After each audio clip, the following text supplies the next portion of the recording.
صباح الخير. انا جيت من اكتر التروماز اللي شفتها مؤخرا الجزئيه بتاعت الشخص استك.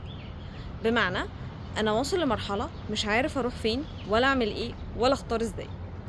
بكل بساطه لما بنرجع واحده واحده بنلاقي ان الاوريجين بتاعها او بدات بعد مرحله الجامعه، في الاوفرويلمينج ايموشنز اللي بنكون فيها، اللي هو ده انا اللي هقرر. لان احنا اتعودنا على مدار حياتنا انت دلوقتي هتدخل عند السن المعين ده، هتدخل كي جي وبعد كده انت محدد لك وعارفين انت رايح فين لحد جامعة. فاحنا 17 18 سنة من عمرنا احنا في حد مقرر لنا والطريق مرسوم والطريق متخطط وزي الفل.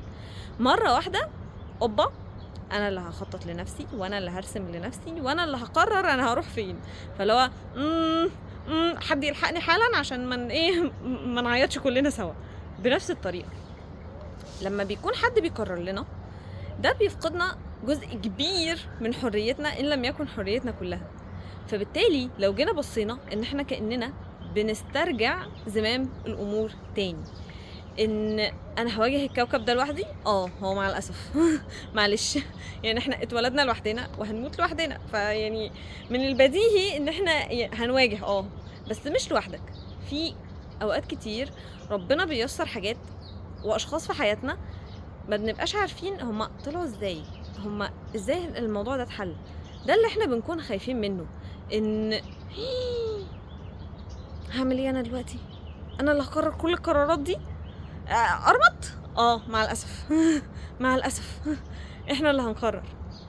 طيب ازاي نقدر ان احنا نطلع من الاستاك ده باقل الخسائر الممكنه او نحاول نطلع منه بنفسنا؟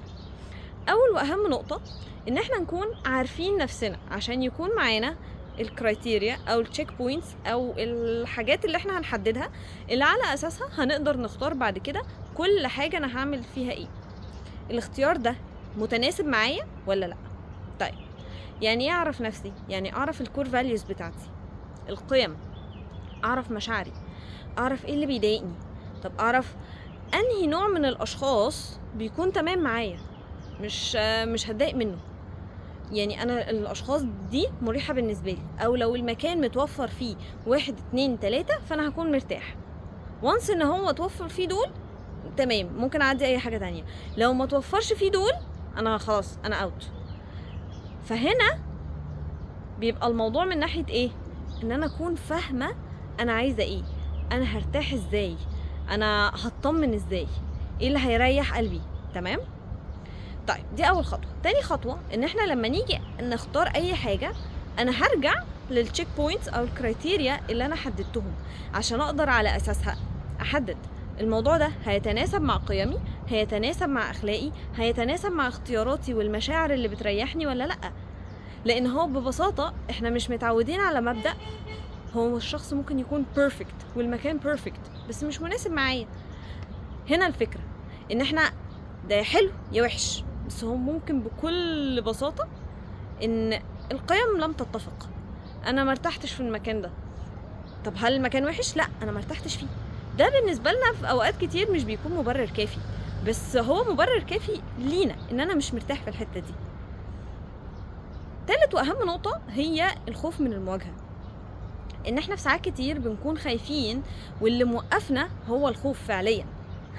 الخوف موضوع كبير قوي، ان احنا كأننا بالظبط عارفين اتكلمنا المرة اللي فاتت على الجزئية بتاعة الفريز، او ان الخوف ممكن فعلا يعمل لي فريزنج.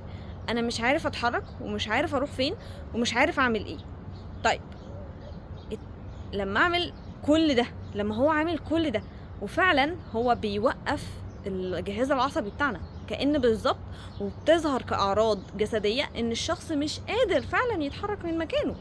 طب هعمل ايه؟